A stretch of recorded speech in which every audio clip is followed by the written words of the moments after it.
to get in on the fun and magic that is Q&A Wednesdays on my YouTube channel, as well as the Q&A section right here on this podcast every Tuesday, then here's what you're going to want to do.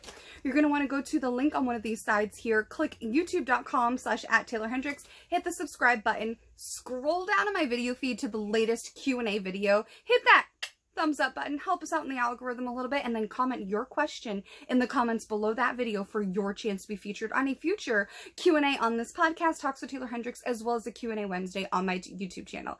2 for the price of nothing. How awesome is that? We have been having so much fun on my YouTube channel with questions of the day, making a big return, plus brand new segments on the show, and of course Q&As. I love that. I already posted a motivation video, so definitely check that out. And F the Victim Olympics. So without any further ado, let's dive right on into today's Q&A.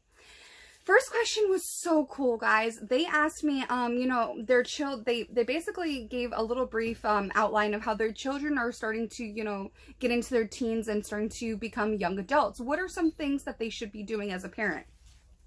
First off, thank you so much for this question, especially because obviously I am not yet a parent. I'm not yet blessed that way. But I hope to, you know, one day in the future, I would absolutely love that for me and for my family. And, you know, as a former teacher, there's a lot I can say. And I'm also want to speak on this as someone who observes, you know, society, and also as someone who was a child who didn't grow up in the best of circumstances, who ultimately believed in themselves enough to go after their childhood dreams as an adult and become moderately successful. So those are the types of things that I'm going to be looking at, and the things that I think are super important today, coming from being a former teacher and working with different age groups from 2.8 all the way through 16 and 17 years old and so forth. So here's what I would say. First things first, do not worry about buying your kids all of the things that you never had as a kid. Teach your children things that will last them a lifetime, that no one taught you, that you had to go out and learn in life, okay? That is one of the ways you're going to armor your children for the future, okay? For future battles that aren't foreseen, for future struggles that are going to test them and their very core of their being. You know, all the things that you wish as a parent that you could take away from their burdens, but you can't. So that's the first thing I would say. Teach them all those things instead of buying them all those things, okay? You can't buy integrity in a store. You can't repurchase your moral compass after you sell it on loan at a pawn shop. You know, there are certain things that once they are lost, they are gone. So for me, one of the things I would say, now that your children are getting ready to become young adults out in the world, but they're not quite out of the house yet, I would say teach them about finances. Especially with the way the world is headed, they need to be armored with information. And one of the things that cannot be enslaved is the mind. And so you need to fill the mind with all kinds of things that are going to be tools in their tool belt for success, basically. Teach them about taxes. Teach them about car maintenance. Teach them about healthy boundaries and healthy coping skills. Teach them about adaptability, because life is never going to go the exact way you planned it out when you were a kid. Trust me, I know. Teach them about communication. They say communication is key, but let's be honest. If there's no lock, then the key is useless, okay? If communication really is key, then comprehension is the lock that the key goes into. And you can't have one without the other. You can talk all day long, but if someone can't understand what you're saying, then the point is moot. Teach them not just communication, teach them comprehension. And that also goes with adaptability. You need to have the ability to adapt and pivot in this world. Teach them how to cook for themselves. Teach them how to properly clean. Teach them basic life skills like how to do their own laundry, how to change their own oil for their car, how to, you know, set up doctor's appointments. Teach them that having passion is amazing and should never be squandered. But at the same time, teach them that you also have to provide a foundation for yourself, which sometimes means instead of just following your passion, become good and excellent at something else, so then that something else can fuel and fund your passion. Okay, you know, in the movies, being a starving artist can sound so cool, but I bet to that grumbling stomach that's keeping you up at night starving, it's not so cool, is it? It is so expensive to have a 1-bedroom apartment in a lot of places now. A 1-bedroom apartment. People used to, you know, scoff at that, and they used to have 4- and 5-bedroom houses. Now it's expensive for a 1-bedroom apartment. Teach your children how to be self-sufficient until the right person comes into their life where they can rely on each other. That's what being independent is really supposed to be. Not this, you know, whole toxic thing that people are teaching other people now, okay? Teach them how to be able to fend for themselves. Teach them how to be reliant on real information and not just emotion. Emotions often cause people to be irrational and illogical. And in really stressful, really potentially volatile situations, you need a clear, concise head on your shoulders, okay? You need to be able to think and make decisions. You need to be able to see the bigger picture and to ultimately survive in the world, okay? And sometimes, you know, today in modern society, people think the more outraged and emotional you are, the more right you must be. But that's not the case. That's not the case. So teach your children basic skills, but also teach your children things that nobody else is going to teach them. They're not going to teach the 50-30-20 rule in school. They're not going to teach them how to do their taxes or balance a bank account. They're not going to teach them about investing. I bet no one even taught you about investing and how your kid, by the time that they're 21, could literally be over a millionaire with certain types of investing things that a lot of wealthy people find out through other wealthy people who had to find out for themselves. But nobody is teaching anybody else that because nobody really taught them that. They had to seek out that information. So set your children on the path to success that works for them. Help them choose a career that is actually going to not just give them fulfillment, but also give them sustainability and generational wealth so that you don't have to worry about your child or your children's children or your children's children's children. That's what generational wealth really is. And the only way you're able to do that is through the power of information when it comes to finances, taxes, investing, maintenance, healthy habits, healthy boundaries, healthy coping skills, communication, comprehension, and basic cooking and cleaning skills. Also teach them what embodying real self-value is and self-love. Okay, a lot of times we end up in toxic relationships, be that friendships, familial relationships, or even actual intimate relationships with people that are not good for us because we have unresolved traumas that we don't really take a look at. So try to help your children with all of those things. Those things are so much more important than the latest iPhone or, you know, the latest MacBook Pro or GoPro Cam or the latest designer label. These things that we're talking about are so much more important than that. And honestly, teach them on how to validate themselves instead of needing the fickle likes, opinions, and swipe rights of random strangers on the internet, which will never truly lead you to fulfillment and validation because it's fickle and it's fake and that's not the perch you want to build your house on. That was such a great question. Thank you so much for that. Another person on my YouTube channel asked me, do I personally think that owners of sports teams should be held to the same type of performance standard and reviews, like coaches and players and stuff? No, I don't. Does it suck when you have poor leadership? Absolutely. I can give you a laundry list of those, even in wrestling. But the thing is like, it's not, you know, a fan's money. It's not a player's money. You know, if you think of like, this is where entitlement is so out of control in today's society. Like, if you don't turn your company's label to a certain, you know, color scheme, they want to cancel you. If you don't adhere to what they think free speech is, even though free speech should not be moderated because it's free speech, you know, the whole thing is so messed up. But at the end of the day, you are not entitled to a rich person's money. That's not your money. If you want more money, why aren't you going out there and figuring out all the things that they know that you don't, that you were purposely not taught? And then think about who is the reason why you weren't taught those things. Who's in control of the school systems and has been for multiple decades now. I think more than 3 generations of schooling at this point. You are not entitled to those owners' money.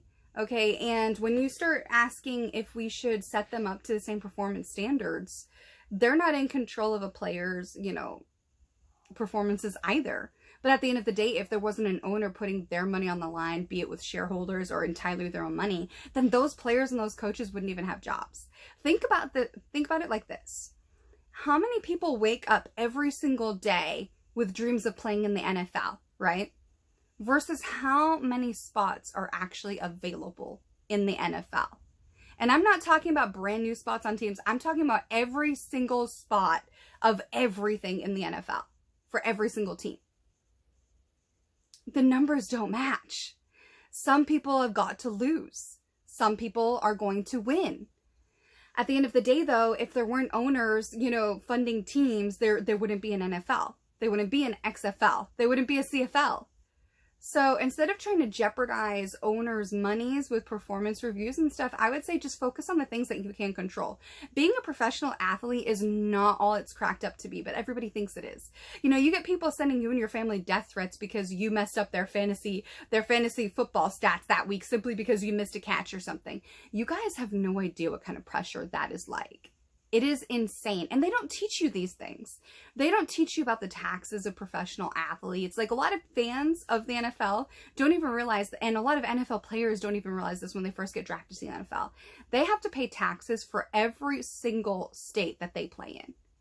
A lot of them don't even know that when they get into the NFL. A lot of fans don't even know that. A lot of wrestlers have that same issue and they don't even know that. So there is so much that goes into it, and I think that we just need to stop this toxic behavior of thinking that we're entitled to wealthy people's money and how they think that wealthy people don't pay taxes. Wealthy people pay more taxes than you do in 2 years, or sometimes even 1 year, than you do in your lifetime. Like, the average person will pay more than $400,000 worth of taxes. I think the last stat I saw was roughly the average person will pay roughly $480-something thousand worth of taxes in their lifetime. But here's the thing, you don't have to if you actually learn about the loopholes of the tax system. There's a reason why you're not being taught that in school, and it's not a wealthy people problem. So I think that, no, we should not hold a performance standard for owners, because owners it provides jobs and it provides entertainment, and if you take that away and start doing performance reviews, you're going to take away dreams and take away opportunities. But do I think if you are a publicly traded company and there are things happening, then yeah, the shareholders can try to do something about that. But without that, no. How do I keep a positive attitude? Okay, I am an imperfect person, and I'm okay with that, because I constantly work on trying to be a better person than I was the day before, working to turn my weaknesses into strengths and so forth. That takes a lot of honesty, that takes a lot of guts and gumption and a lot of work and self-love, anything easily gained is easily lost, so I think you have to pay the daily rent of success. And I have huge goals, so I have a lot of work to do in order to achieve that. I have to pay the daily rent for these successes that I want. And so one of the ways in which I try to stay positive is trying to lead a healthy lifestyle. I drink a lot of water. I try my best to dedicate a certain amount of time to sleep, because that is super important, especially for women. There's actually a lot of science that's been coming out about that, which I'm finally happy. It's finally happy, because it's like, oh yay, I knew this, and now they're talking about it. I listen to tons of music. Music plays a huge role in my life. I do not watch television during the day. That is something I save for the evening, if at all. And I watch a lot of stand-up because it makes me laugh, and laughter is great medicine. I also try to eat a lot of fruits and vegetables, which ultimately affects my health in a very positive way. So I do a lot of smoothies, which really helps, a huge difference. When you eat processed food and all kinds of stuff, over time, you don't even notice how awful you feel, because it just becomes a part of your norm. So those are some of the things that I do, and I try to surround myself with as much positive content as possible. I surround myself with people who are about it, not dentists with bad teeth, which is a callback to a previous episode of this podcast for motivation, where we talked about, you got to be about it. Don't be a dentist with bad teeth. And it's true though. And I also make time to go outside every day with tons of sunscreen to get that vitamin C. And I take time to be in nature with animals. I love my animals. You guys know, Sally Sausage is literally right here. And I also try to not involve myself in drama and conflicts, and just focus on everything that I want to achieve while I have the ability to achieve it. Because ultimately, I want to break generational curses and create generational positivity and wealth and happiness and success and prosperity for future generations of my family and my DNA, and that all starts with being the best version of yourself. So I get exercise, I drink a lot of water, spring water especially, because that's the best for you. They've actually linked spring water to fighting things like Alzheimer's and dementia, which is actually very important for a lot of professional athletes that have a lot of head trauma, like professional wrestlers, UFC, boxing, football, and so forth. Music, because it's very positive and uplifting, and stand-up because of laughing and being in nature and so forth, and just controlling the content that I not only put out, but I also receive. What do I feed my dogs? Okay, I am not a vet, so I'm only telling you what works for me. I'm not responsible for your choices, but I feed my dogs real food, real like people, human food. I do not feed them kibble as far as my dogs are concerned. I don't feed them a bunch of supplements, and I'm very careful. I only do USA made, all natural treats. So they have Grandma Lucy's blueberry treats, and then they have these bully sticks, which are really awesome. They love those. And then I have these like dehydrated beef liver treats that they absolutely are obsessed with. But as far as the regular food, ground turkey, ground chicken, ground beef, whatever I can find. Chicken feet, because it has a lot of really healthy collagen and things like that are very healthy for their joints and vertebrae for my dachshunds, as well as the German Shepherd, Scooby-Doo. I also feed them a lot of fruits and vegetables like apple and banana, pumpkin. I give them flaxseed. I give them green beans, broccoli, the strawberries. I'm not sure if I said that. So yeah, they get a really good healthy diet. I keep them trim. I keep them healthy, keep them happy. It helps with their teeth. It helps with their joints, their fur, their digestion, everything. And so far so well. I love it. Can I explain the 50-30-20 rule again? Okay. We're going to skip that one only because I can actually attach the link of the video in the description on my YouTube channel. So definitely check that out, because it'll take a long time to, you know, break that down for you guys, and we're already getting pretty close on time. Would I ever want to wrestle Mercedes Moné or Holodead at New Japan? Absolutely. They're both incredibly talented. I have wrestled Mercedes Moné before, back when we were both not famous. Yeah, we were both, you know, still kind of carving our own way in wrestling. It was really funny. Like within a month of each other, we both got signed. So I got signed to Impact, and like within a month, she got signed to WWE. Yeah, so I've already wrestled with her 2 or 3 times back when she was Mercedes KV and I was still starting out as Taeler Hendrix. And Holodead, I believe I wrestled with her at least once. It was a tag team match, myself and Alicia Edwards versus the Twisted Sisters. So very, very talented. So yeah, heck yeah. Can I explain the Oompa Loompa story from Impact that I briefly referenced? Okay. So what you guys are, what this person is referring to, I called myself like this, like, violet-haired gothic Oompa Loompa because my last ever appearance in TNA, it was so crazy. It was the night before my birthday. It was June 6th, I believe, 2013. I wrestled Mickie James. I was so excited. I was so nervous. I was like super pumped. I had no idea that was going to be my last appearance. It was my first time wearing legit custom gear on Impact, and they wanted me to be tan. And I went to this salon that I wanted to dye my hair. I wanted them to put, I had bright red hair, like super, super bright, like fire engine red. And I wanted them to put some cherry cola streaks. Well, they messed up my hair. And in person, my hair looked like violet black, which is basically a black with like a purple tint coming through it. And I went to a tanning salon that The Miz actually used to go to when he was at OVW. The girl is so cool. She was so awesome. And she does a spray tan. She'll contour the muscles and all that good stuff. And you just stand in this tent thing awkwardly. It's really, really awkward. I got 2 competition tans. And what I mean by that is 2 like legit level 14 bodybuilder tans when they do those like competitions. Yeah, I had 2 of those, one on top of the other. I was orange. It was crazy. I did not look like myself. And so my hair is wrong. My skin is wrong. My gear was made that day. I don't know why. To this day, I'm like, you had like 2 weeks to do this. Why is this getting done while I'm at the venue? So of course the fit wasn't right. The bra insert wasn't right. So it was giving me a roll on my stomach that actually wasn't really there. And in the back, I'm walking around with this orange, orange colored skin, this dark shiny green gear that has a black fishnet over it, and this like violet hair. It looked like an Oompa Loompa.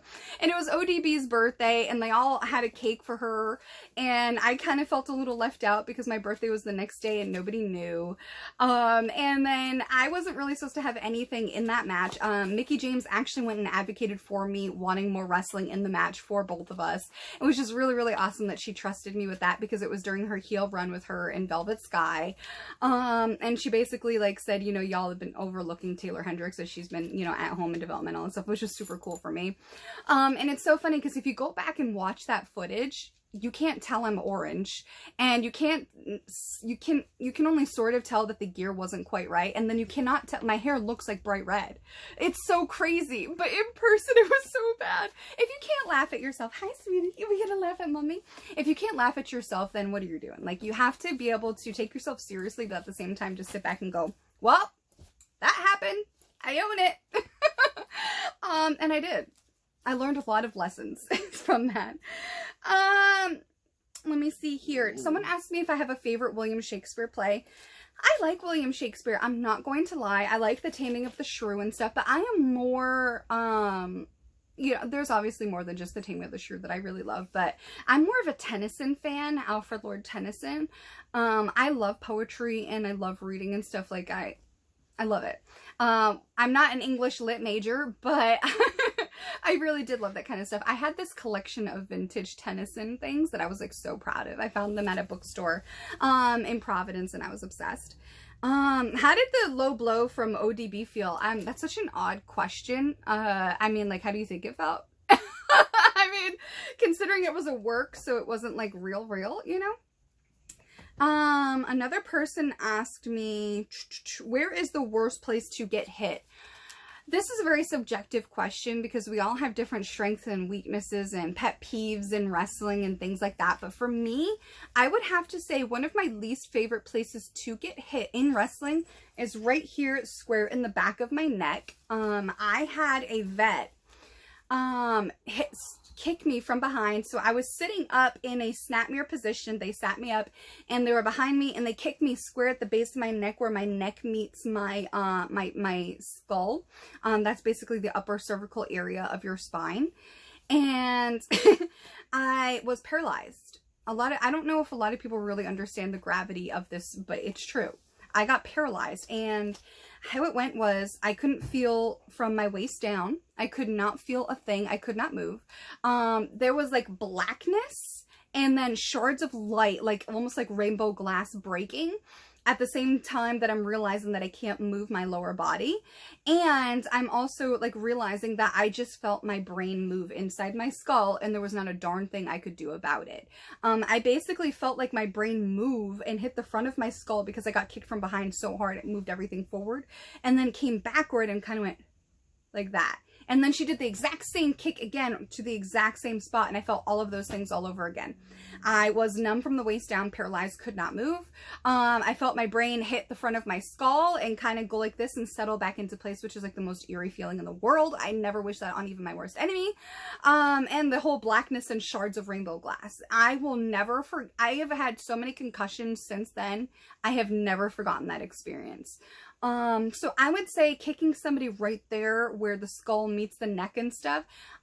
Even if I do any move similar to what she did, I always pull it. I always pull it. I never go full force into that. I pull that so fast. In my opinion, that's the worst place to get hit. I have herniated discs, I think from C3 to C5, and I deal with the pain of that every single day. And I was not the most riskiest wrestler because I always wanted to have longevity and didn't want my career cut short. So yeah, in my opinion, that would be the worst place to get hit. What are the benefits of a WWE sale? This is something I'll have to do a separate video on because we're running low on time, but there are a lot of benefits to this that I think a lot of people don't want to talk about because they want to be anti-Vince McMahon. And at some point you have to put your hatred of someone aside and realize that there probably wouldn't even be a WWE today if it wasn't for Vince McMahon, because he was the visionary behind the WWE pulling out of the territories and becoming this conglomerate that you know today. So yeah. What do I think of Cody's loss at WrestleMania? Because he was out on injury for so long, I think this was the way to go. Now, does it suck? Yeah. Do I want him to win? Absolutely. I thought his gear was absolutely fantastic. I love Cody. I love Brandy. I think it would be a great way to dethrone the legacy of Roman Reigns. But I think this is something that needed to be this way because of Cody's absence from injury. What I think would be really cool if they would have, you know, done these hype videos of him making his comeback prior to WrestleMania, like overcoming the injury, making these like hype videos like they used to do back in the day, because then, you know, he could win at WrestleMania. Because there would have been an even bigger buildup. But because they didn't do that, it's probably better that he lost at WrestleMania, even though it would have been so amazing. But that doesn't mean he can't win at SummerSlam or even Survivor Series. That would also be really cool, because then it kind of tells this underdog story that we kind of missed because he got hurt so badly. Yeah. Let me see. Do I have a favorite birthday? My birthday is very hit or miss, because the day before my birthday is always something really, really good or something really, really bad. And when I was a kid, there was at least 2 birthdays where nobody showed up, legit. So, I mean, my birthday is always something where I'm like, mixed feelings about. But it was kind of cool to be on the last day of my WWE tryout and it be my birthday. That was 2015, and I thought that was crazy cool. We had our last day of the tryout, and then we had to get all our stuff and like go to the airport, and then that was my birthday. And wait, was it my birthday or was it the day before my birthday? It was the day before my birthday, June 6th, that's right, because I fell down that giant escalator at the Orlando airport with all my baggage. Oh yeah, I got hurt. It was bad. And I spent my birthday in a sling. Yeah, okay, yeah, so it was the day before my birthday. But I do have to say I turned 30 at a winery. That was really, really fun. So I have had some cool birthday experiences. I turned 21 at a Six Flags / Dave & Buster's, so that was kind of fun. One year I got to do like a bunch of my favorite things for my birthday. So I literally got to go bowling and go to laser tag and have amazing seafood and, you know, all kinds of really cool stuff. So that was kind of fun. Did I design my own t-shirts? Yes, I have some really awesome designers that I've worked with over the years, and I think it's really, really cool that 95% of my shirts have like this cohesive aspect to them where you look at them like, oh, that's a Taeler Hendrix shirt. I love that. I design my gear and my shirts. I design pretty much everything for my brand. And I really take pride in it. I have gear being designed right now with a bunch of my ideas. I'm so excited. I've been thinking about it for months. Okay. All right, everybody, this has been the latest Q&A episode. I hope you guys enjoyed it. There are a few more questions, but we have run out of time on this section of the podcast. If you want to join in on a brand new episode of Q&As where you can potentially get your question answered by me, you're going to want to go to my YouTube channel, click the links on here, youtube.com/@TaelerHendrix, subscribe, go down to the latest Q&A Wednesday video, hit the thumbs up button, and comment your question in the comments under that video.